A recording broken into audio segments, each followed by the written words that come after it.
Eu vou provar para vocês em poucos minutos como a seleção brasileira tem a escalação hoje perfeita para ser eliminada antes das oitavas de finais da Copa do Mundo. E mais, ainda vou mostrar qual seria a escalação que faria o Brasil chegar ao Hexa. E aí eu vou mostrar agora para vocês, sem muitas delongas. Vamos começar aqui pelo primeiro erro que vai minar a nossa seleção nos jogos. E qual é o primeiro erro da seleção brasileira? É insistir no 4-2-4.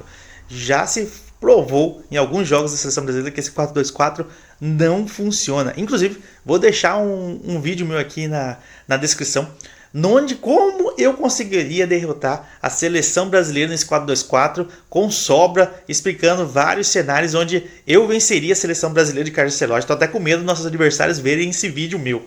Mas esse esquema ainda não se provou ser benéfico para a seleção brasileira. Tivemos muita dificuldade, principalmente nos amistosos.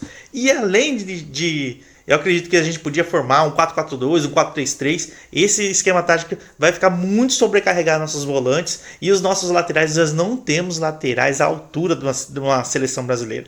Mas vamos com calma que eu vou entrar em jogador a jogador. Primeiro passo, a gente vai começar ali com os goleiros, né? Então, os goleiros que a gente tem aqui, a gente tem a convocação de Ederson, Alisson e Everton. Acho que pode até não ser contestável a escalação deles, porém nenhum deles vive grande fase. Alisson está voltando uma contusão, Everton não estava bem no Palmeiras, ia para o banco por questões técnicas, e o Ederson está no futebol turco. E aí você vê ali o nosso Alisson, a média de gols evitados dele é negativa, de 2,7. Talvez isso tenha a ver em relação à contusão dele, mas já começa pelos nossos goleiros. Nenhum deles hoje passa em total confiança.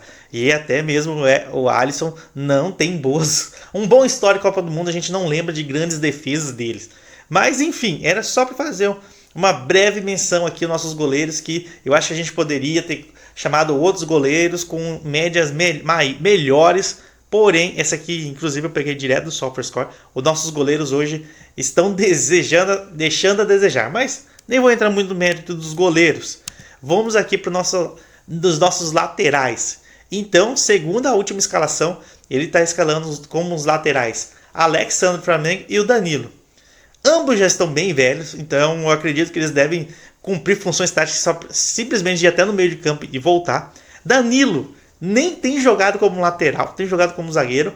E quando o Wesley machucou, o Carlos Ancelotti chamou outro volante. Então nós estamos totalmente deficitários nas laterais. E esses são dois nomes que não inspiram, que não passam confiança na seleção brasileira no momento. Pode ser que isso se prove ao contrário, mas são dois laterais que eu acho que o Carlos Ancelotti nem devia usar laterais na escalação, mas nenhum deles tem tido grande destaque, né? Nem mesmo a torcida do Flamengo acredita muito na convocação deles, no sentido de serem titular da seleção. Então, as laterais nossas vão ser totalmente expostas, porque eles estão um pouquinho mais velhos, já estão aí em média de 35 anos. Eles não vão ter fôlego para conseguir ir e voltar. E aí a dupla de zaga, a gente tem Marquinhos e Gabriel Magalhães. Aqui eu não tenho que falar, para mim é a melhor dupla de zaga da Copa. E aqui eu não tenho nada a considerar, aqui eu concordo com o Carlos Ancelotti. Os dois finalistas da Champions, grande temporada, e eles merecem ser o titular, e acho que é a melhor dupla de zaga da Copa. E aí a gente vem para o meio de campo.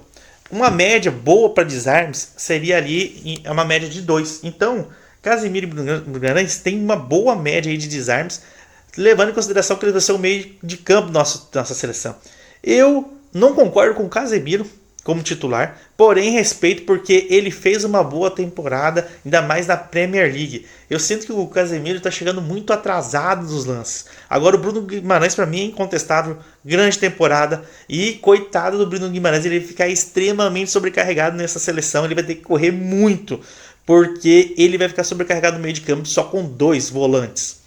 Aqui eu concordo, mas eu não concordaria com... Concordo, eu acho que é justo os dois como titular, mas eu ainda tiraria Casemiro, e vocês vão ver qual seria o esquema tático que eu colocaria para ganhar essa Copa do Mundo. Depois disso, a gente tem alguns comparativos com Rafinha e Vini Júnior.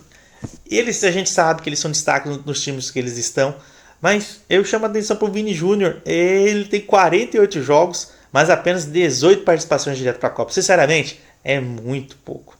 É muito pouco. E eu não colocaria ele como titular porque ele não consegue performar bem na seleção. E veio até o técnico que fez ele ter destaque na Europa e ainda assim ele não consegue. Já o Rafinha, eu já manteria como titular porque ele se entrega muito dentro de campo. E ele tem 20 participações diretas para gol de 39 jogos. É uma média muito boa, muito boa. Eu sei que o pessoal implica muito com o Rafinha, mas os números do Rafinha hoje em dia é muito melhor, é superior que o Vinícius Júnior. E aí a gente tem o meio que ele está colocando Paquetá e Matheus Cunha. E aí até achar um pouco de incoerência. O Paquetá foi chamado de última hora. Ele em nenhum momento foi convocado pelo Carlos Ancelotti. E na última ele é convocado. E não só como convocado, ele já aparece como titular.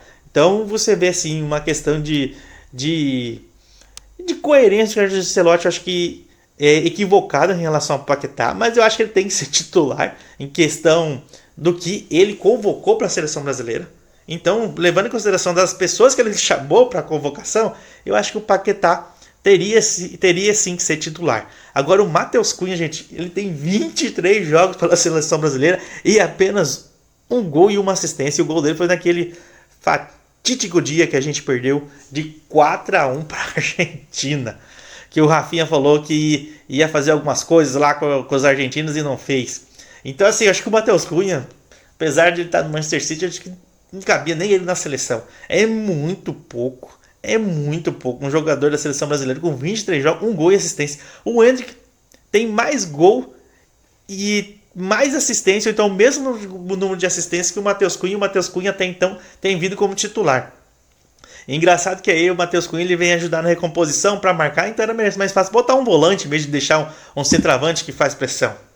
E agora, após isso, eu vou colocar o time, na minha opinião, que venceria. Qual seria a escalação? A escalação seria um 3-5-2. Lembrando que eu tenho que fazer um time de acordo com o que eu tenho em mãos, né? De acordo com o que o Carlos Ancelotti convocou. Então, eu manteria o Alisson dos três, acho que é o que mais seguro hoje em dia.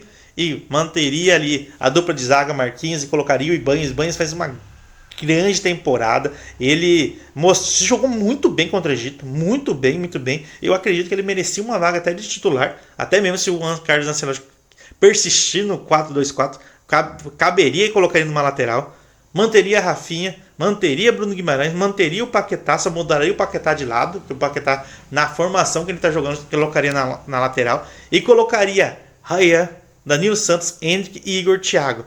Por quê? Porque isso me daria mais velocidade, o Rafinha conseguiria cobrir as pontas, eu teria um meio de campo muito mais dinâmico, com Paquetá, Danilo Santos e Bruno Guimarães, muito mais, e eu teria a condição física do Igor Thiago, a parede, e eu teria o Endrick, porque o Endrick ele consegue fazer um 9, mas ele também tem mobilidade. Então acho que essa seria uma escalação muito mais forte, que a gente conseguiria criar cenários muito melhor de ataque, de defesa, e eu acredito que com esse time aqui a gente poderia ser hexa. Então pessoal, se você gostou do vídeo de hoje, comenta aqui embaixo o que você achou do vídeo de hoje. Então, se você fala assim, Eric, eu não concordo com sua escalação, coloca aqui embaixo qual seria seu time titular, ou então esquema tático para você, que você venceria a Copa. E por fim, se inscreve no canal, galera. Eu estou percebendo aqui que boa parte das pessoas que assistem meu vídeo não estão se inscrevendo. Dá essa força aí que a gente está com uma meta para chegar aí a 600 a 700 inscritos aí até o final da Copa, e a gente tem muito vídeo para produzir aqui. Eu tô até num traje mais de gala, né? Um traje mais de gala para produção dos nossos vídeos aqui para a Copa do Mundo, de terno, camiseta da seleção brasileira. É isso, um grande abraço, e você está no Eric Sports, o seu canal da resenha inteligente. Até a próxima.